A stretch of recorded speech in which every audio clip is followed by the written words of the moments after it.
नमस्कार, मेरा नाम आलोक है। आप लाइव स्ट्रीज देख रहे हैं।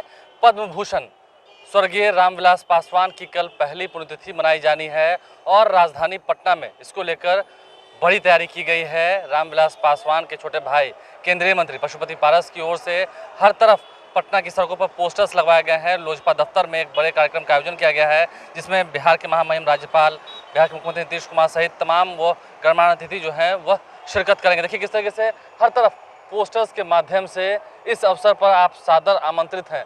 तमाम नेताओं की तस्वीर दिख रही है आपको, और राजधानी पटना में आप जहां नजरें दौड़ाएं वहां पर आपको सिर्फ पोस्टर्स ही पोस्टर दिखेंगे। देखिए राजधानी पटना में जो सबसे बड़ा पोस्टर लगाया गया है उसमें भी रामविलास पासवान की तस्वीर लगाई गई है, पशुपति पारस की तस्वीर लगाई गई है, प्रिंस राज की तस्वीर लगाई गई है और तमाम जो लोजपा के नेता हैं उन सभी की तस्वीर आपको झलक रही होगी। यहाँ तक कि बड़े बड़े पटना की सड़कों पर तोरण द्वार भी बनाए गए हैं, हर तरफ सजावट की गई है और इस अवसर पर काफ़ी खास तैयारियां जो हैं वो लोजपा दफ्तर में भी की गई हैं। लेकिन उससे ठीक एक शाम पहले रामविलास पासवान के छोटे भाई पशुपति कुमार पारस ने उन्हें श्रद्धांजलि दी है।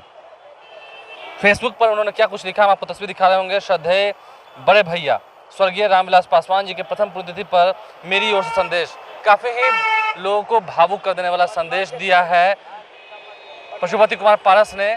क्या कुछ वो कह रहे हैं जरा सुनिए। हम लोग 3 भाई थे और हमारे पिताजी कबीर पंथ के बहुत बड़े संत थे और हम लोगों का जन्म खगड़िया जिला अंतर्गत सहरबन्नी ग्राम में हुआ था। आज से लगभग पासवान जी का जन्म लगभग 76 वर्ष पूर्व सहरबन्नी ग्राम में हुआ था और उस समय वहाँ आवागमन की कोई साधन नहीं था और शिक्षा की व्यवस्था नहीं थी। तो हम दोनों भाई, हम 3 भाई थे, एक भाई हमसे छोटे थे। तो हम लोग स्कूल पढ़ने जाते थे, प्राइवेट स्कूल दूसरे ज़िला में पढ़ने जाते थे, दरभंगा ज़िला में पढ़ने जाते थे। वहाँ से स्कूली शिक्षा हम लोगों ने की। फिर खगड़िया जो डिस्ट्रिक्ट हेडक्वार्टर अब है, उस समय डिस्ट्रिक्ट हेडक्वार्टर नहीं था, सब डिविजनल हेडक्वार्टर था। वहाँ कोसी कॉलेज खगड़िया में स्वर्गीय पासवान जी का दाखिला हुआ और वहाँ से वो ग्रेजुएशन किए। उसके पश्चात वो पटना यूनिवर्सिटी में आए और पटना यूनिवर्सिटी से उन्होंने लॉ किया और एमए की डिग्री हासिल की। इस बीच में विधानसभा का उपचुनाव हो गया पूरे बिहार में 69 में। तो उनको लोगों ने संयुक्त सोशलिस्ट पार्टी से प्रयास किया कि आप चुनाव लड़िए और 69 में पहली बार वो राजनीति छात्र जीवन छोड़ के और राजनीति में आए और अलौली विधानसभा क्षेत्र जहां हम लोग की जन्मभूमि है वहां से वो चुनाव लड़े और विजयी भी घोषित हुए। 69 में पहली बार वो बिहार विधानसभा के सदस्य हुए और बचपन से ही वो गॉड गिफ्टेड व्यक्ति थे। उनकी सोच जो थी वो शोषित, दलित, पिछड़ा, अति पिछड़ा, जो हमारे अक़लियत के साथी हैं, हमारे जो ऊंची जाति के जो गरीब लोग हैं, निरीह लोगों के प्रति उनका सोच था कि वो समान दृष्टिकोण से समान लोगों के समकक्ष ये लोग आवे, जिसको कि समाज में उस ज़माने में लोग अछूत कहता था, पानी छुआ जाता था दलितों से। उस ज़माने वो लड़ाई लड़े, दलितों की लड़ाई लड़े, पिछड़ों की लड़ाई लड़े और लड़ते लड़ते वो 69 में पहली बार अपने राजनीतिक जीवन में बिहार विधानसभा का सदस्य बने और वहाँ से संयुक्त सोशलिस्ट पार्टी बिहार में वो प्रदेश के पदाधिकारी बनाए गए। 74 के आंदोलन में जब स्वर्गीय जयप्रकाश नारायण जी के नेतृत्व में पूरे देश में आंदोलन हुआ और खासकर बिहार उसकी जननी थी, बिहार में जब आंदोलन हुआ तो ये सक्रिय रूप से 74 के आंदोलन में भाग लिए जयप्रकाश जी के नेतृत्व में और 2 वर्ष तक भूमिगत रहे। ये नेपाल चले गए, दाढ़ी बढ़ा करके, कपड़ा वस्त्र बदल करके ये नेपाल चले गए, फिर वहाँ से आए। तो चुनाव के 77 के शुरू में ही पुलिस ने इनको गिरफ्तार किया, दानापुर में पुलिस गिरफ्तार किया, ये जेल चले गए। लगभग 8 या 9 महीना तक वो जेल में रहे। फिर पहली बार 77 में हाजीपुर से वो लोकसभा का चुनाव लड़े जयप्रकाश जी के नेतृत्व में कहने पर और सबसे अधिक मतों से पूरे विश्व का रिकॉर्ड पहली बार उन्होंने तोड़ा। 4,26,000 मतों से वो विजयी घोषित हुए। Guinness book of the world में उनका नाम आया। फिर वहाँ से वो देश की राजनीति में जो लोकतंत्र का मंदिर है पार्लियामेंट हाउस, वहाँ के सदस्य निर्वाचित हुए और वहाँ से आए यहाँ। और यहाँ आने के बाद बहुत ही मुखर रूप से लोकसभा में उनका स्पीच होता था। और 77 से लेके और 2019 तक वो 9 बार लोकसभा के सदस्य रहे हाजीपुर से। और इस बीच में 6 प्रधानमंत्रियों के साथ उनको काम करने का मौका मिला।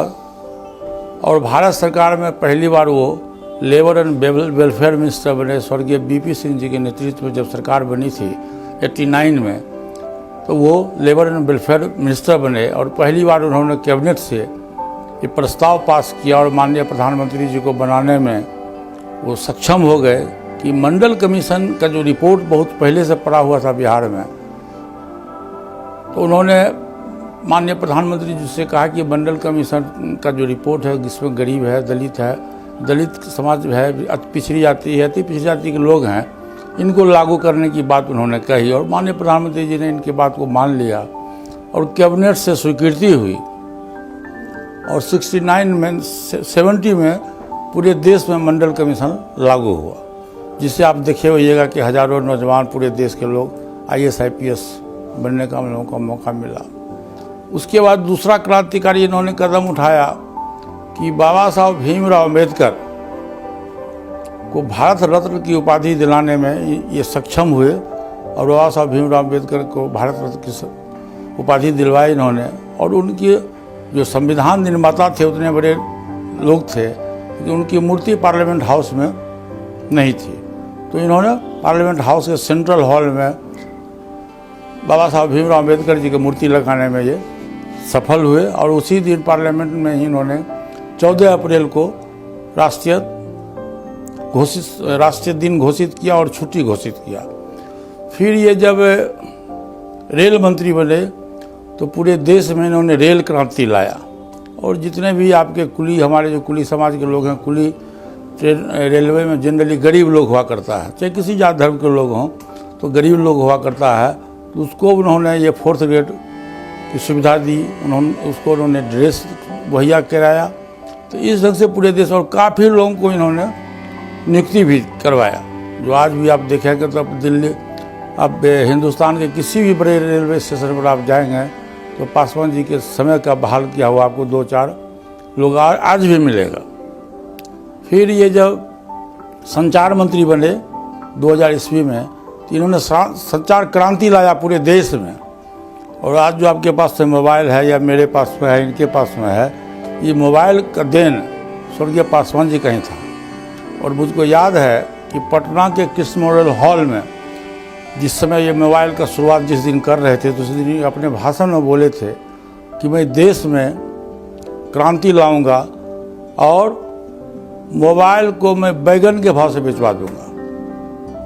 और जो खेत में काम करने वाला मजदूर है, बाहर विदेश में रहने वाला मजदूर है, बांग्लादेश में रहने वाला है, या कहीं काम जो करता है, वो लोग अपने घर में बहुत आराम से अपने माँ से, बाप से बात कर सकेगा। तो मैं इसको संचार क्रांति ला दूंगा। और संचार क्रांति उन्होंने लाया। और उस समय WLL चल रहा था। उसमें मोबाइल का जो रेट था बहुत महंगा था, 35 रुपया 40 रुपया पर मिनट होता था।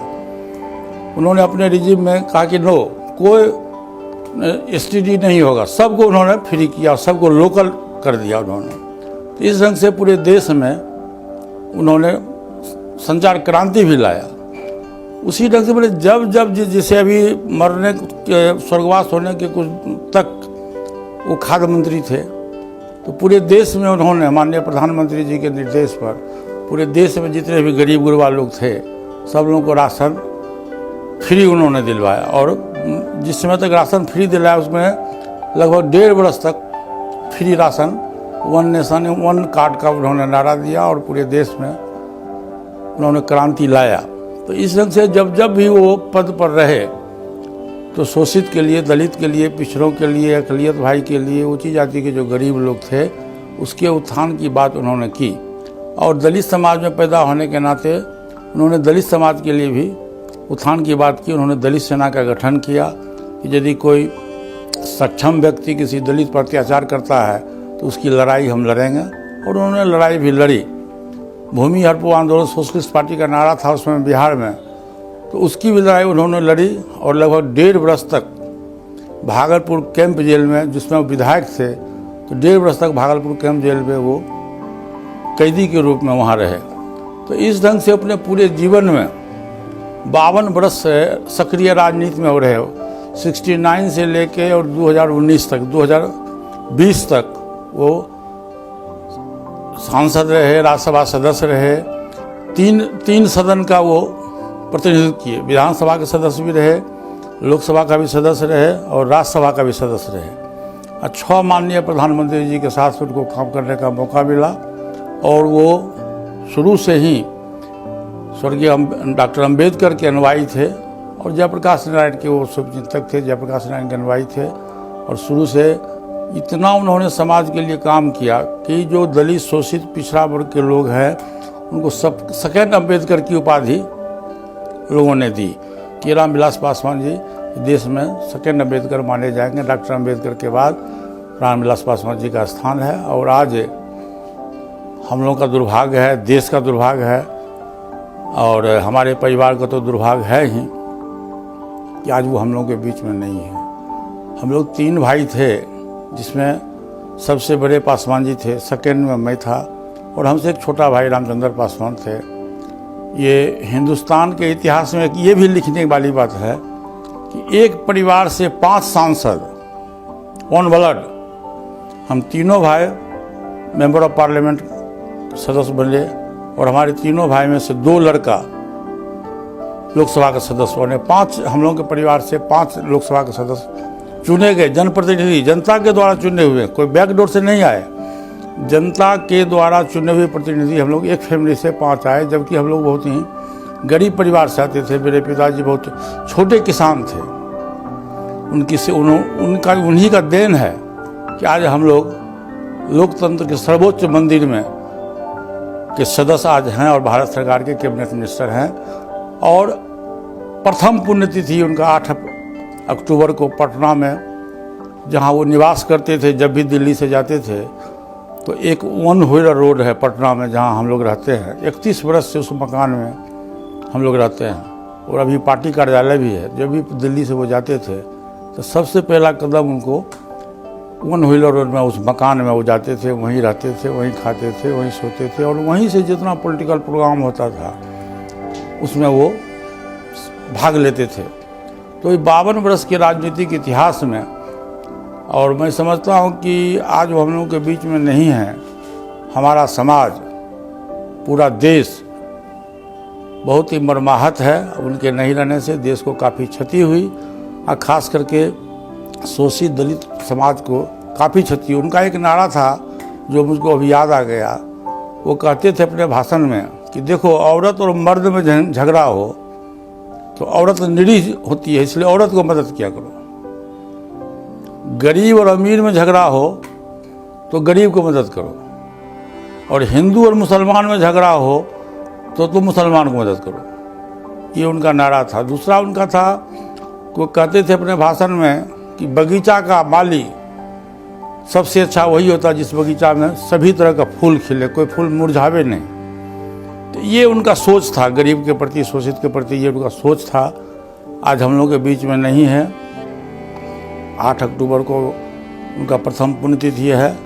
हम लोगों का हम उनके छोटे भाई हैं। 52 वर्ष तक मैंने उनकी सेवा की और ये पूरा बिहार का लोग जानता है कि हम जो 3 भाई थे, तीनों भाई में जो आपस में प्यार और मोहब्बत था, शायद ऐसा परिवार आपको पूरे देश में नहीं मिलेगा जितना प्यार मोहब्बत हमारे तीनों भाई में था। आज भले जो भी हो, लेकिन उसमें हमारे तीनों भाई में बहुत एकजुटता थी। कौन खाना खाया, किसके पास में कौन कपड़ा है, कौन क्या खर्चा किया, इसकी कोई गिनती हमारे परिवार में नहीं होती थी। 52 वर्ष तक राजनीतिक जीवन में मैं उनकी सेवा की, जैसे राम को लक्ष्मण ने सेवा किया, उसी तरह से मैंने उनकी सेवा की और आज उन्हीं का पुण्य प्रताप है कि आज मैं भारत सरकार के कैबिनेट मिनिस्टर के पद में सुशोभित हूँ। ये हमारे बड़े भाई साहब का देन है।